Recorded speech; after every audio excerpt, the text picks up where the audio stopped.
मिलकर वेलकम करते हैं डॉक्टर प्रमोद नागर का। डॉक्टर प्रमोद हमारे साथ आज यहाँ पर जुड़े हैं। Sir, first of all thank you so much for joining us here today. We are privileged and we are honoured to have you here. और मैं अगर आपको डॉक्टर नागर के बारे में बताऊं तो सर एमबीबीएस हैं, एमएस हैं और एमसीएच हैं in cardio thoracic and he is a vascular surgeon as well. इस समय एक चीफ कंसल्टेंट की तरह काम कर रहे हैं बिगेस्ट कार्डियक सेंटर में कोटा सिटी के अंदर, और साथ ही साथ इनको कोटा रत्न से भी नवाजा जा चुका है। आप में से कई लोग शायद ऑलरेडी कई बार डॉक्टर प्रमोद को सुन चुके होंगे, and once again it is our privilege and honour to have you here sir. Thank you so much for joining us. Big round of applause for you. And we are truly privileged and blessed to have you here. तो आइए programme को आगे बढ़ाते हैं। और doctor नागर, जैसा कि आप लोगों ने देखा, डॉक्टर नागर एक स्पेशलिस्ट है इन vascular, he's a vascular surgeon and he's a specialist in cardiac surgery. So वो जो फील्ड है पूरा, सो हार्ट हेल्थ का जो पूरा फील्ड है, हार्ट से रिलेटेड इश्यूज है, सर लाइव उसको देखते हैं, प्रॉब्लम्स को देखते हैं, लोगों को जानते हैं। तो सर से बेहतर और कौन बता सकता है कि आज के समय में heart diseases are on a rise. बहुत तेजी से हार्ट डिजीजेस बढ़ रहे हैं सर, हमने देखा है। कई बार हमने सुना है कि कोलेस्ट्रॉल एक कारण होता है, बट हम आपसे जानना चाहेंगे ट्रूली कि क्या लाइफस्टाइल में हमारे क्या वो मेन रीजंस हैं जो कि हार्ट इश्यूज को बढ़ावा देते हैं, और क्या कोई ऐसा तरीका है, क्या कोई ऐसे प्रिवेंटिव मेजर्स हैं जो आप एज अ डॉक्टर सजेस्ट करेंगे to us common people. Over to you sir. Thank you, Vartika. Thank you, Mukesh sir, for inviting me for this program. And it's my pleasure. आज इतने बड़े बड़े doctor बैठे हुए हैं और उनके साथ सबसे जूनियर मोस्ट आदमी मैं ही हूँ। एंड बहुत अच्छा लग रहा है मुझे इस प्लेटफॉर्म पे आके। और मेरी कोशिश ये रहेगी कि मैं जितना ज्यादा लोगों को नॉलेज पैक कुछ दे सकूं जो उनके यूज का हो, क्योंकि मैं बात करूंगा उन कॉमन, ना कि सिर्फ आपने जो क्वेश्चन पूछा, बल्कि वो कॉमन सवाल जो लोग मुझसे पूछते हैं, जिन प्रॉब्लम्स के साथ मेरे साथ सामने लोग आते हैं। जो जब भी कोई हार्ट पेशेंट आता है उसके रिलेटिव्स के दिमाग में बहुत सारे सवाल होते हैं, पेशेंट के दिमाग में बहुत सारे सवाल होते हैं। और कॉमन सवाल जो आपने मेरे से पूछा वर्तिका, इज द सेम क्वेश्चन कि हम अच्छा खाते थे, खाने का ध्यान रखते थे, टाइम से खाते थे, घूमने भी जाते थे, पैदल भी चलते थे, फिर अचानक क्या हो गया कि हार्ट की प्रॉब्लम हो गई। कुछ लोगों को फैमिली हिस्ट्री होती है, कुछ लोगों में ओबेसिटी होती है, मल्टीपल प्रॉब्लम्स, लेकिन कई बार हम ये पता ही नहीं लगा पाते कि प्रॉब्लम कहाँ पर हो गई। पेशेंट भी खुद कंफ्यूजन में होता है, रिलेटिव भी कंफ्यूजन में होता है। और आज की डेट में सिनेरियो हो गया है कि हर आदमी कंफ्यूज्ड है इस चीज को लेकर के, क्या मैं प्रोबेबल हार्ट पेशेंट हूँ या फ्यूचर में मुझे कोई हार्ट की प्रॉब्लम हो सकती है, और अगर हो सकती है तो मैं आज क्या करूं जिससे मैं उससे बच सकूं। मैं अगर सिनेरियो बताऊं तो मेरी 5 साल की जो प्रैक्टिस, प्राइवेट प्रैक्टिस मैंने करी है, उसके अंदर ही मैंने देखा है कि विद इन नेक्स्ट 5, जो पिछले 5 साल निकले हैं, 5 साल पहले तक हमारे पास जो पेशेंट कैडर आता था वो यूजुअली सर्जरी के लिए, जो बाईपास कराने के लिए पेशेंट आते थे, वो पेशेंट होते थे जो 60 की एज ग्रुप के होते थे, अबाउ 60, 60 to 70। पिछले 5 साल में मैंने एक ट्रेंड देखा कि ये एज सिनेरियो जो है डिक्रीज होके 40 to 50 के बीच में आ गया। मैंने कई यंग सर्जरीज भी करी हैं, उनमें कुछ पेशेंट्स 25 की एज का, मिनिमम सबसे जो कम एज का था 25, 30 to 35 के एज ग्रुप के कुछ पेशेंट्स मैंने ऑपरेट करे। मतलब हार्ट की नसें जो है ब्लॉक इतनी कम एज में भी हो रही है, ये सिनेरियो अभी डेवलप हो गया है। और नेक्स्ट 5 years में मोस्ट प्रोबेबली ये सिनेरियो हो जाएगा कि हार्ट अटैक्स कॉमन हो जाएंगे और बाईपास सर्जरीज कॉमन हो जाएगी 30 years की एज में। अभी भी हम लोग कई बार सुनते हैं कि कुर्सी पे बैठा ही रह गया, सडनली हॉस्पिटल तक ही नहीं ले जा पाए, साइलेंट अटैक आया और वो रह गया। तो इसके पहले कि हम इस ट्रैप में फंसे, हमें जानना जरूरी कि हमारे लाइफ में प्रॉब्लम कहाँ आ रही है और हम किन किन चीजों को हटा सकते हैं। अगर हम लिस्ट ढूंढने की कोशिश करेंगे तो हमें हजारों कारण मिल जाएंगे कि हार्ट अटैक क्यों आता है, लेकिन उसमें से मैक्सिमम रीजंस वो हैं जो हमारे कारण से डेवलप हो रहे हैं। मतलब या तो हम डेवलप कर रहे हैं, या ऐसे फैक्टर्स हैं जिनको हम लोग हटा सकते हैं, मॉडिफाइबल फैक्टर्स जिनको हम लोग कहते हैं। हाँ, कुछ फैक्टर्स ऐसे हैं जैसे आपकी फैमिली हिस्ट्री है, कुछ जेनेटिक्स में आपके चल रहा है कि हाँ ताऊ जी को आया था, फादर को आया था, मदर भी डायबिटिक थी, इस तरह की हिस्ट्री चल रही है, हाँ तो ठीक है, आप हाई रिस्क कैटेगरी में आते हैं, लेकिन फिर भी 99% आपके हाथ में कि आप ये सारी प्रॉब्लम्स को अवॉइड कर सको। रिसेंटली मेरे पास एक पेशेंट आया, उसने मेरे से कहा कि डॉक्टर साहब, ना मैं जर्दा गुटखा खाता हूँ, तंबाकू खाता हूँ, रोजाना 10,000 कदम भी पैदल चलता हूँ, मैं खाने का भी ध्यान रखता हूँ, टाइमली खाता हूँ, मीठा नहीं खाता, तेल नहीं खाता, फिर मुझे प्रॉब्लम कैसे हो गई।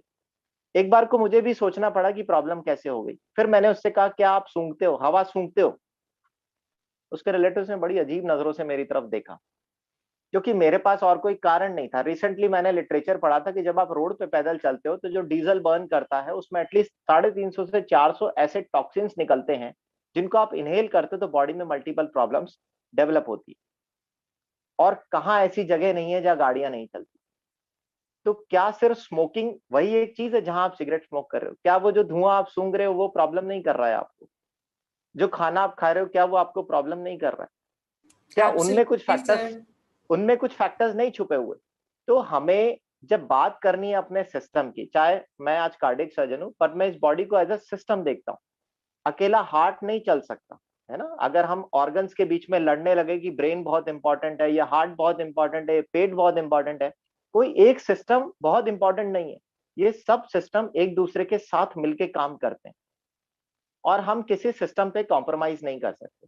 और हर सिस्टम को हमें एडुकेट लेवल पे काम कराना पड़ेगा, तब हमें प्रॉब्लम्स नहीं होगी। हम स्पेसिफिकली सिर्फ जब हार्ट पे बात करते हैं तो सिर्फ उस चीज पे फोकस करके हम अपनी बॉडी को या हार्ट प्रॉब्लम्स को खत्म नहीं कर सकते। हमें ओवरऑल इस सिस्टम को देखना पड़ेगा कि इस सिस्टम में कोई भी प्रॉब्लम सामने ना आए, है ना? आजकल बहुत इम्यूनिटी इम्यूनिटी की बात चल रही है। वो एक छोटा सा वर्ड है इम्यूनिटी, उसमें भी यूनिटी वर्ड है। मतलब एक यूनिट पूरा काम करेगी, यूनिट सिस्टम काम करेगा तब जाकर के वो डेवलप होता है। ऐसे ही बॉडी भी तब काम करेगी, ये सही काम करेगी जब वो सिस्टम सही काम कर रहे हो। So it's a system. अब क्या है, जब हम पैदा होते हैं हम लोग सारे ऑर्गन्स लेके पैदा होते हैं। ब्रेन भी होता है, हार्ट भी होता है, पेट भी होता है, सब कुछ होता है। ठीक है, जब बच्चा बड़ा हो रहा होता है is on totally mother feed, filter करके मदर की बॉडी बच्चे को दे रही होती है। तो 9 मंथ्स 1.5 ईयर जब तक ब्रेस्ट फीडिंग कर रहा होता है, body is absolutely receiving pure, सब कुछ प्योर मिल रहा है। ठीक है, तो क्या है कि अब वो बच्चा उस चीज को प्योर फॉर्म में रिसीव कर रहा है। फिर उसे हम टॉप फीडिंग स्टार्ट करते हैं, कुछ एडल्ट्रेशन करते हैं हम उसकी लाइफ में, पैक्ड फूड स्टार्ट करते हैं, मिल्क पाउडर आता है ना? यहाँ से हम लोग उसकी लाइफ में कुछ ऐसा डालने लग जाते हैं जो हमें पता नहीं होता अच्छा है बुरा है उसकी लाइफ के लिए। 2 साल के बच्चे की आर्टरीज को जब खोल के देखा जाता है तो देखते हैं कि उनमें भी डिजीज डेवलप होना स्टार्ट हो जाता है। यानी कि आपकी नसों में ब्लॉकेज तब से स्टार्ट हो गया जब आप 2 साल के थे, आपकी पेरेंटल फीड से स्टार्ट हो गया। तो हमें सिर्फ अपने को नहीं सुधारना, अपनी जनरेशन के बारे में भी सुधारना है। ठीक है, इसमें जब हम लोग खाने की बात अब क्या है, आर्टरीज यहाँ से हमें पता लग गया डीजेनरेशन स्टार्ट हो गया है बॉडी के अंदर। मैं सिंपल आर्टरीज किस लिए बात कर रहा हूँ, मेरा काम है हार्ट और वास्कुलर उसके ऊपर। तो आर्टरीज का डीजनरेशन 2 साल की उम्र से स्टार्ट होता है। अब हमारी बॉडी में दो सिस्टम एक साथ चल रहे हैं, and the system is regeneration and degeneration. Till 20 years of age ये चीजें बैलेंस होती है। हम लोगों की बॉडी में जो होता है ना, बच्चे को पेरेंट्स ही खिलाते हैं, ध्यान रखते हैं, बहुत सारी चीजें। एक्सटर्नल इन्फ्लुएंस के एनवायरनमेंट में बच्चा तभी आता है जब वो बाहर पढ़ने के लिए जाता है 18 साल के बाद, वहीं से सारी प्रॉब्लम स्टार्ट होती है। तो वहां तक तो पेरेंट्स बहुत ध्यान रखते हैं, सारी चीजों का कंट्रोल्ड वे में चलता है। तो रीजनरेशन डीजनरेशन इज बैलेंस्ड। आपकी बॉडी रीजनरेट भी कर रही है, डीजनरेट भी कर रही है। इसके बाद जब आप 18-20 साल की एज के आसपास आते हो, अब तक अगर आपने लापरवाही करी है या आपके पेरेंट्स ने लापरवाही करी है आपके खाने पीने को लेके, आपकी लाइफस्टाइल को लेके, यहाँ डीजनरेशन वाला पार्ट आपके रीजनरेशन से फास्ट हो जाता है। ठीक है, अगर आप इस रीजनरेशन और डीजनरेशन की दोनों पटरियों को बैलेंस करते हुए चलें तो होपफुली 60 साल 70 साल 80 साल तक आप बिना किसी बीमारी के रह सकते हैं। उसे बैलेंस करने की ही हमें समझना है कि उसे बैलेंस कैसे कर सकते हैं। तो डीजनरेशन पहले समझ लें। डीजनरेशन बहुत सारी ऐसी चीजों से हो सकता है जो आप बिलीव भी नहीं कर सकते। आपका हाथ धोने का साबुन डीजनरेट कर सकता है आपकी बॉडी को। कैसे? आपके हाथ धोने के साबुन में इतने सारे केमिकल्स मिलाए जाते हैं, जब आप उससे हाथ धोते हैं, हाथ धोने के बाद वो केमिकल्स हाथ में रह जाते हैं, आप खाना खाते हैं और वो आपके बॉडी में आ जाते हैं। एक सिंपल सोप से प्रॉब्लम स्टार्ट हो सकती है। आपके कपड़े धोने का सोप लिक्विड वो प्रॉब्लम कर सकता है। क्यों? क्योंकि आपने उससे कपड़े धोए, वो आपके कपड़ों में लगा हुआ है, आपकी स्किन के कांटेक्ट में, उसमें कुछ ऐसे केमिकल्स हैं, आपकी स्किन उसको एब्जॉर्ब करती है, स्वेट के साथ आपकी बॉडी में जाता है। आप उसकी फ्रेग्रेंस सूंघते हैं, फ्रेग्रेंस खराब हो सकती है, ऐसी हो सकती है जो आपकी बॉडी के लिए टॉक्सिक फ्यूम जनरेट कर सकती हो। वहां से आप डीजनरेशन अपनी बॉडी में लेते हैं। ठीक है, आप जो हवा सूंघ रहे हैं वो पोल्यूटेड हो सकती है, वहां से डीजनरेशन हो सकता है। आप जो क्रीम्स कॉस्मेटिक लगा रहे हैं उनमें कुछ ऐसे केमिकल्स हो सकते हैं जो स्किन से अंदर एब्जॉर्ब हो सकते हैं और बॉडी को खराब कर सकते हैं। तो छोटी छोटी ऐसी बहुत सारी चीजें हैं जिनके बारे में हमें पता भी नहीं होता, इसलिए हम लोग कहते हैं गो फॉर केमिकल फ्री। आज लोग कहते हैं पानी बचाओ, आप पानी कम वेस्ट कीजिए, लेकिन आप देखिए कि आप उसमें कास्टिक मिला देते हैं, पानी को आप दोबारा रीयूज नहीं कर सकते, पानी के पीने के लिए कैसे भी करके फिल्टर नहीं कर सकते।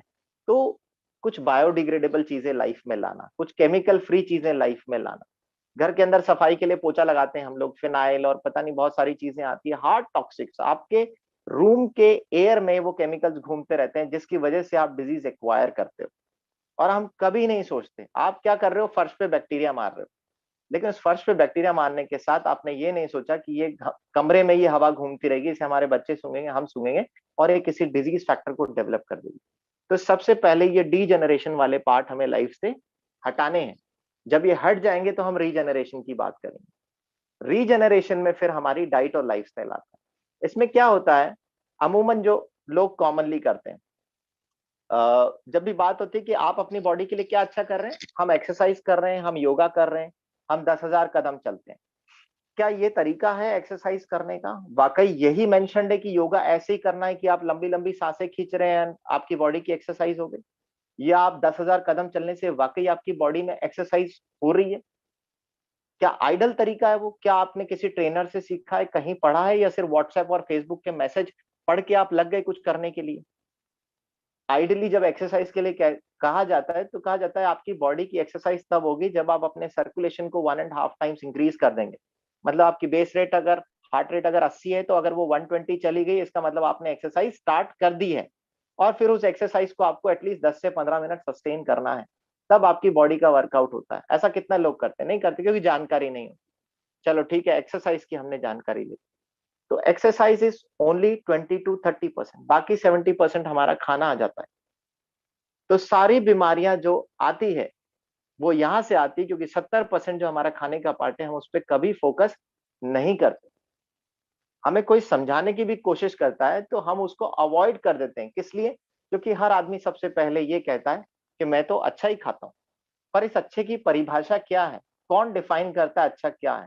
इस अच्छे की परिभाषा डिफाइन करने के लिए वर्ल्ड हेल्थ ऑर्गेनाइजेशन है, जिसने हर बॉडी में जाने वाले फूड इंग्रेडिएंट, चाहे वो मैक्रोन्यूट्रिएंट हो, चाहे वो माइक्रोन्यूट्रिएंट है, कोई मिनरल है, विटामिन है, उसकी एक क्वांटिटी डिसाइड करी कि इतना तो आपको लेना ही लेना है, अगर आप चाहते हैं आपकी बॉडी का हर सेल अच्छे से काम करे, आपका हार्ट हमेशा हेल्दी रहे, उसमें कोई बीमारी ना लगे, वो हमेशा अच्छी पंपिंग करते रहे। आपके हार्ट को भी पंप करने के लिए 10 ग्राम प्रोटीन चाहिए पर डे। अगर आपकी डाइट में ही टोटल प्रोटीन 10 ग्राम है, तो आप कैसे सोच सकते हो कि आपका हार्ट जिंदगी भर उसी स्पीड से चलता रहेगा जैसे आपकी जवानी में चलता था? डेफिनेटली आपको थकान महसूस होगी, आपको कमजोरी महसूस होगी। क्यों? क्योंकि आपको 10 ग्राम प्रोटीन तो सिर्फ हार्ट को देना है। इसके अलावा ब्रेन भी है, लिवर भी है, आपका डाइजेस्टिव सिस्टम भी है, आपका मस्कुलर सिस्टम भी है। अगर 10 ग्राम अकेला वहां चलेगा तो 10-10 अगर सबका ही ऐड कर लिया जाए तो कम से कम 60-70 ग्राम तो खाओ। बट सवाल ये कि डाइट कौन कैलकुलेट करे? न्यूट्रलाइट एक प्रोटीन कैलकुलेटर देता है, पता नहीं कितने लोगों ने यूज किया, नहीं किया। उस वो कैलकुलेटर, इट्स फैंटास्टिक कैलकुलेटर, आप अपनी डाइट को कैलकुलेट कीजिए, आप शॉक्ड हो जाओगे। अखबार में आता है, टाइम्स ऑफ इंडिया के अंदर एक पब्लिकेशन आया जिसमें बताया है कि 90 to 95% Indians are protein deficit. And ताज्जुब की बात क्या है, मेट्रोपॉलिटन सिटी में रहने वाले लोग ज्यादा डेफिसिट है। क्यों? क्योंकि वहीं समझदारी आ जाती है, मेरे में कैसे प्रॉब्लम हो सकती है, मैं तो हमेशा अच्छा खाता हूँ। पर अपनी डाइट किसी ने कैलकुलेट नहीं करी। मिनरल कितना चाहिए, कैल्शियम कितना चाहिए पर डे? अगर हार्ट की बात करूं तो हार्ट को पंप करने के लिए कैल्शियम चाहिए। अगर आपकी बॉडी बोन्स ऑस्टियोपोरोटिक है, हड्डियां कमजोर हो गई हो, हार्ट के लिए कैल्शियम कहां से डिलीवर करेगा? आपके क्लॉटिंग सिस्टम को कैल्शियम चाहिए। एक सिंपल सा मिनरल की बात कर रहा हूं मैं। तो इस हार्ट को हेल्दी रखने के लिए जो कोलेस्ट्रॉल वाला पैरामीटर है, ये सिर्फ एक पैरामीटर है, बट इसे फंक्शन करने के लिए, इस हार्ट को और वास्कुलर सिस्टम को मेंटेन करने के लिए, हमारी बॉडी को जो नेचर ने जितने भी न्यूट्रिएंट्स प्रोवाइड करें, वो सारे के सारे ऑप्टिमम क्वांटिटी में चाहिए सबसे पहले, तब वो सिस्टम ढंग से काम करेगा। हाँ, अब उसमें आप उस सिस्टम को नहीं करवा पाए, कुछ लोगों को बीमारियां ही हो गई, है ना, आपके हार्ट में कुछ ब्लॉकेजेस डेवलप होने लग गए, आर्टरीज की क्वालिटी खराब हो गई, आपकी हार्ट की पंपिंग वीक हो गई। तो यहाँ पर रोल आता है कि भाई हम कुछ और एड ऑन हमें करना पड़ेगा, कुछ मेडिसिन हमें लेनी पड़ेगी। लेकिन पहले हम जो WHO रिकमेंड करता है उस डाइट को पूरा करें। मुझे पता है आज की डेट में किसी की भी थाली पूरी नहीं होती है, किसी की भी नहीं होती है। आप जब लिटरेचर्स पढ़ना स्टार्ट करोगे, आप पेपर्स पढ़ना स्टार्ट करोगे, हर एक की प्लेट खाली है, चाहे वो कितना ही रिच आदमी हो, उसकी डाइट में प्रॉब्लम्स हैं। गरीब है, अमीर है, बीच के मिडिल क्लास की फैमिली है, सबकी डाइट में बहुत सारे डेफिसिट्स हैं। और मैं हर एक को एडवाइस करता हूं कि आपको सप्लीमेंटेशन समझ में नहीं आता, कोई बात नहीं, आप कैलकुलेट कर सकते हैं, और जो कैलकुलेशन के बाद आपका गैप है सिर्फ उसे फिल कर लीजिए। एक मल्टीविटामिन डेली आप ऐड कर लेंगे, आपका गैप फिल हो जाएगा। और सिर्फ बॉडी के लिए नहीं, मतलब मैं सिर्फ हार्ट के लिए बात करूं तो एक मल्टीविटामिन चाहिए, डेफिनेटली चाहिए, क्योंकि उसमें एक सिस्टम नहीं है, वो एक चेन है पूरी जहां हार्ट काम करता है। उसमें एक इलेक्ट्रिकल सिस्टम है, एक ब्लड सर्कुलेशन सिस्टम है, उसका एक मस्कुलर कॉन्ट्रैक्शन सिस्टम। एक चीज नहीं है कि हार्ट दिख रहा है और काम कर रहा है, उसमें इंटरनली इतनी सारी चीजें हैं। वो गैलेक्सी की तरह है। हम लोग जैसे सोलर सिस्टम होता है ना, कि हम लोग अर्थ पे रह रहे हैं, ब्रह्मांड का एक कोना है अर्थ, है ना, लेकिन इसमें एक बहुत बड़ा सोलर सिस्टम है। वो सोलर सिस्टम एक गैलेक्सी में है, फिर वो गैलेक्सी और बड़ी है। तो ऐसे बहुत सारी चीजें इस हार्ट के अंदर, इसे चलाने के लिए बहुत सारी चीजें चाहिए होगी, और वो सब चाहिए हमें, प्रोटीन भी चाहिए, मल्टीविटामिन भी चाहिए। तो आपको समझ में आएगा कि हाँ, मुझे करना चाहिए, सप्लीमेंटेशन ऐड करना चाहिए, ताकि मेरा हार्ट प्रॉपर काम करे। आपका कोलेस्ट्रॉल हाई है, हाँ, आप उसको स्पेसिफाई करने के लिए अपने ऑयल को कंट्रोल करें, आप ओमेगा 3 ऐड करें, ओमेगा 3 2 से 3 बार। क्योंकि क्या होता है ना, कि हम लोग फूड की तरफ जाने के बजाय, अपनी डाइट को चेंज करने के बजाय, बहुत आसान तरीका है, हम लोग कुछ ऐसी मेडिसिन, फार्मा मेडिसिन स्टार्ट कर देते हैं कि ठीक है, इससे तो बहुत इजीली कंट्रोल हो जाएगा। मैं नहीं लिखता पेशेंट्स को, यूजुअली 15 से 20 दिन में आपका कोलेस्ट्रॉल कंट्रोल हो जाएगा। बट 5 साइड इफेक्ट और हैं जिसके बारे में कोई नहीं जानता, कोई पढ़ना नहीं चाहता। क्या 5 साइड इफेक्ट है? मैंने कोलेस्ट्रॉल करने की आपको फार्मास्यूटिकल मेडिसिन दे दी, आपकी शुगर लेवल्स हाई हो जाएंगी, आपकी प्रोबेबिलिटी है कि आप फ्यूचर में डायबिटिक हो जाए। और अगर आप डायबिटिक हैं, ऑलरेडी शुगर की टैबलेट लेते हैं, तो वो और ज्यादा बढ़ जाएगी। आपको मस्कुलर वीकनेस हो जाएगी, आपकी स्ट्रेंथ और स्टेमिना वीक हो जाएगा। मैंने बहुत पेशेंट्स में ये देखा कि कुछ कई पेशेंट में मजबूरी भी होती है, देना पड़ता है, स्टेमिना वीक हो जाएगा। तो एक जगह तो हम चाहते हैं उसका हार्ट और स्ट्रांग हो। मैं कई फार्मास्यूटिकल जो एमआर आते हैं, वो मेरे पास आते हैं, वो कहते हैं सर आप ये दीजिए ये गोली, इससे कोलेस्ट्रॉल कम होता है। मैंने कहा इसको तुम्हें पता है एक साइड इफेक्ट है कि बॉडी वीक होती है। तो जिसका हार्ट ऑलरेडी कम है उसको वो वाली गोली दे रहे हैं। ओमेगा 3 देंगे तो बहुत सारे और फायदे मिलेंगे, हार्ट भी स्ट्रांग होगा, कोलेस्ट्रॉल भी बैलेंस होगा। ठीक है, तो हमें ये सिस्टम समझना पड़ेगा कि हमारे हार्ट को चलाने के लिए कुछ बेसिक न्यूट्रिएंट्स नीडेड है। आपकी डाइट आप कैलकुलेट कीजिए, उन सप्लीमेंट्स को आप बैलेंस कीजिए। और हार्ट के लिए कुछ और न्यूट्रलाइट में इतने अच्छे अच्छे सप्लीमेंट्स है, सीएच बैलेंस है, no side effect. 5 side effect जो फार्मास्यूटिकल मेडिसिन के हैं वो नहीं है उसमें, और साथ में इतना परफेक्टली आपका कोलेस्ट्रॉल बैलेंस करता है। मेरे कई पेशेंट्स है जो इस पे हैं, सीएल बैलेंस पे हैं, ओमेगा 3 पे हैं, गार्लिक हार्ट में, and they are doing wonderful. तो सबसे पहली चीज तो है कि बीमारी होने के पहले हम ये स्टार्ट कर दें, और हो जाए तो भी घबराने की जरूरत नहीं, थोड़ा सा ज्यादा क्वांटिटी में ले। ठीक है, तो दैट्स ऑन टू यू वर्तिका। मैंने सिंपल लैंग्वेज में लोगों को समझाने की कोशिश करी है, होपफुली आई थिंक कि लोगों को इस बार समझ में आ गया हो कुछ। बाकी बिल्कुल तो सर, 100% सर। जनरली मैं आपको अगर ऑनेस्टली बताऊं तो फॉर अस जो मतलब टेक्निकल टर्म्स नहीं समझते, तो जब डॉक्टर्स बात करते कई बार हमारे लिए थोड़ा सा डिफिकल्ट होता है समझना। बट मैं रिलेट कर पाई, आपने जो कुछ भी हमारे साथ शेयर किया, एंड टुवर्ड्स द एंड आपने एक्चुअली एक वो बताया कि क्या चीजें आपको लेनी है वेरी क्विकली। तो जितने लोग नोट कर पाए, मैं बहुत अच्छा नहीं कर पाए, मैं आपके लिए रिपीट करती हूँ। सर ने कहा कि अगर आपकी हार्ट में कोई गड़बड़ी आ गई तो go to a doctor, see a doctor. उस समय भी घबराने की जरूरत नहीं है, ठीक हो जाएगा। बट अगर नहीं है then this is the best time, preventive methods पे जाइए, अपनी प्लेट को पूरा कीजिए। सर ने सप्लीमेंट्स की बात करी, एंड आई थिंक सर आपने 4 सप्लीमेंट्स मेंशन किए, CH balance, omega and garlic, उससे एंड पहले मैंने न्यूट्रलाइट आपको daily also. These protein are in the daily, 4 supplements. Protein daily, Protein omega, and CH daily, right, balance, right, sir. So garlic heart care. awesome. For heart health, these 5. Awesome, sir. Awesome. Thank you so much for sharing.